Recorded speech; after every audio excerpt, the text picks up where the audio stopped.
tuas mãos para cá mais uma vez. Senhor, meu Deus e meu Pai, aqui estão os dízimos e ofertas do teu povo, como esse tem te mostrado fiel na tua presença, Pai.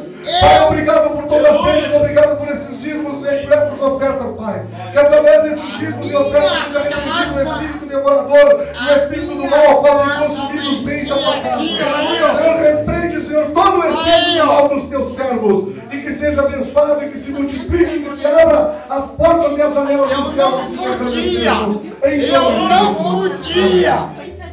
Eu não podia fazer isso. E hoje Deus me deu.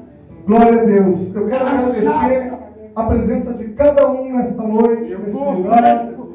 Agradecer a presença do Espírito Santo do Senhor. Da igreja, no nome de Deus. O Paulo.